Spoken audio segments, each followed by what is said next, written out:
Ô, Débora, Oi. ontem à noite, o presidente Jair Bolsonaro, ele proporcionou um momento fantástico para quem acompanhou. Para quem não acompanha, o momento também foi fantástico. Ele criou um momento de grande manipulação.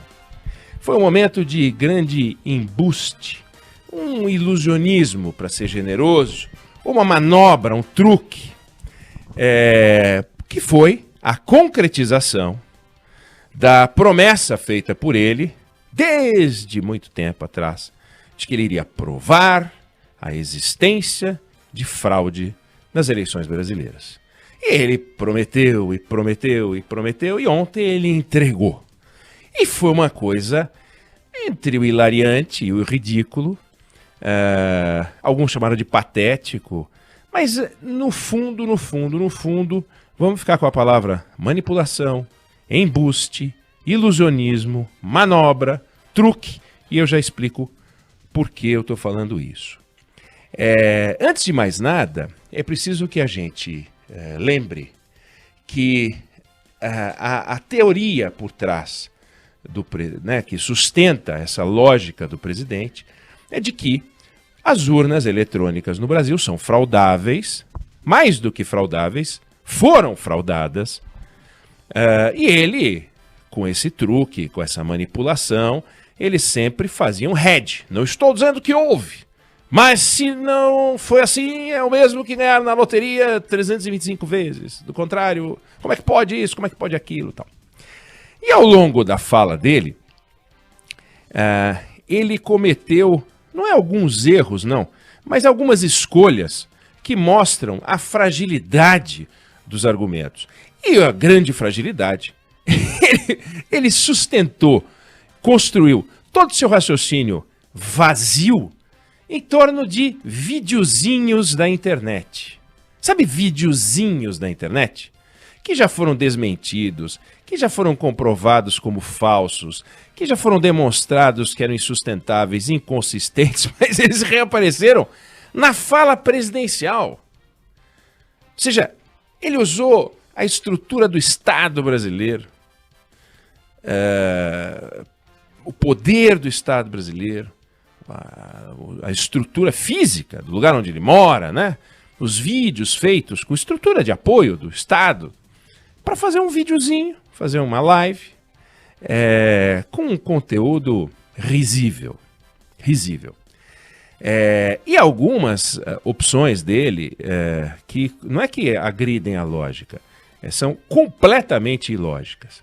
Então, para comprovar a fraude, por exemplo, ou para indicar a possível ocorrência de fraude, que segundo ele não ocorreu, um qualquer lá que ele chamou para ajudá-lo, disse o seguinte: veja, em 2018, a certa altura da apuração,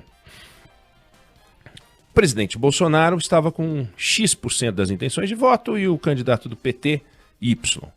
A diferença era quase dando ao presidente a eleição em primeiro turno. E não é que quando abrem as urnas, sendo que a maior parte dos votos viria do Sudeste, onde o presidente, segundo as pesquisas, entre parênteses, pesquisas que ele sempre detona, indicavam que ele tinha mais votos, não é que começa a diminuir a votação do presidente. Então, pela lógica desse camarada aí que ele levou, e que ele abençoou, e que ele repetiu, o fato de ele estar na frente e a boca de jacaré não abrir em favor da vitória no primeiro turno, mas a boca de jacaré fechar e com isso obrigar a ocorrência do segundo turno, ou seja, a mudança da ordem, a mudança do tamanho de cada votação é um indício de fraude.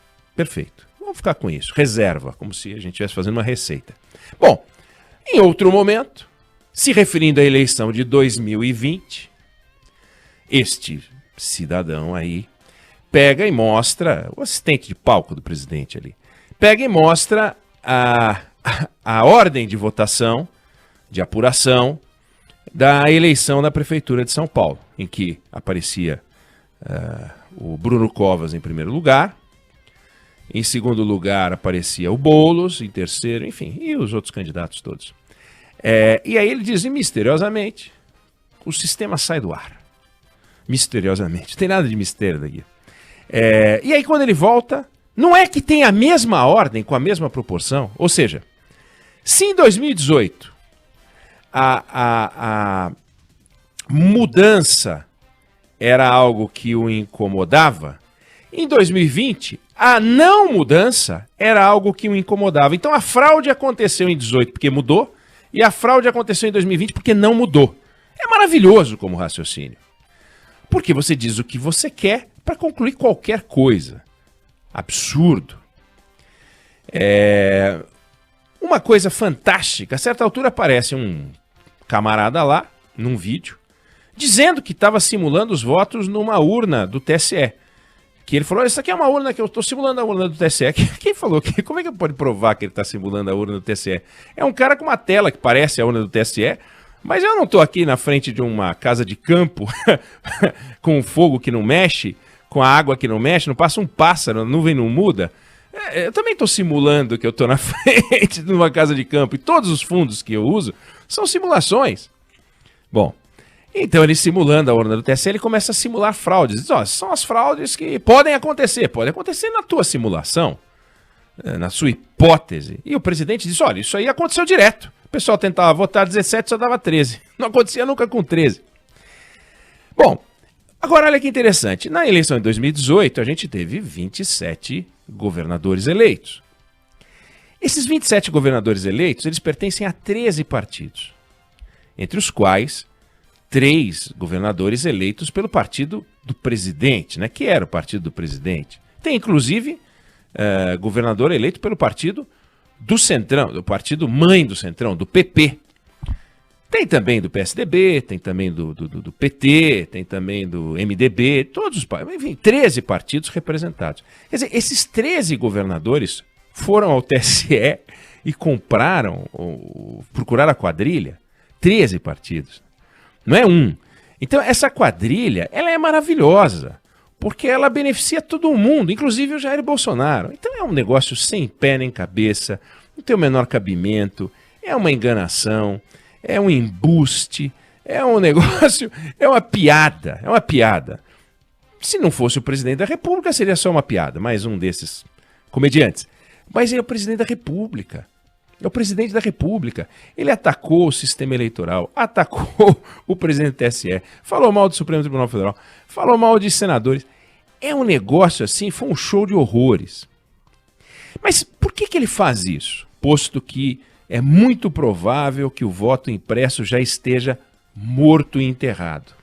Ele faz isso, e uma hipótese, e aí vem a ideia da manipulação, do embuste, da adulteração, do ilusionismo, para tentar desviar a atenção, criando um problema onde não há, porque não há problema nenhum com a nossa urna, nenhum problema com a nossa urna, mas nenhum. Elege Lula, elege Bolsonaro. Elege Dilma, elege Collor. Elege Fernando Henrique. Também não elegeu muito mais, porque teve ditadura, né?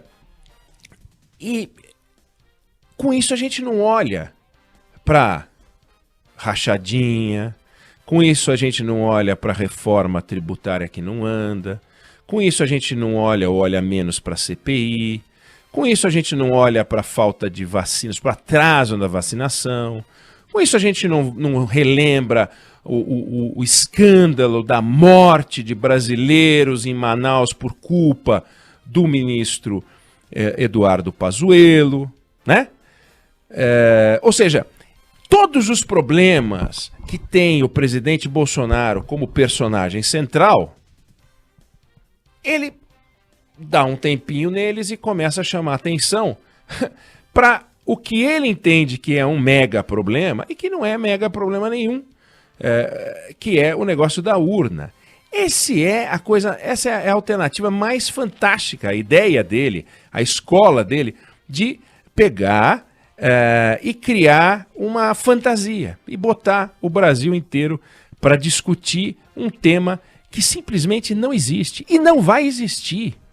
A chance de aprovar o voto impresso diminuiu muito depois da intervenção do ministro da Defesa, depois da intervenção do presidente da República com esse perfil autoritário. Então, só para a gente encerrar e não ficar falando muito, porque senão a gente faz o jogo que ele quer, né? Fazer o Brasil falar sobre o voto impresso, a impressão do voto, que não tem a menor importância, mas não tem a menor importância. Vamos lembrar o seguinte, os problemas brasileiros estão concentrados no Congresso Nacional, no Poder Judiciário e no Poder Executivo. São o grosso dos problemas brasileiros. Eles têm como nos ajudar a resolver. E um desses problemas, que a gente já abordou aqui, é o desemprego. É a falta de oportunidade para os jovens. É a falta de oportunidade para as pessoas mais maduras.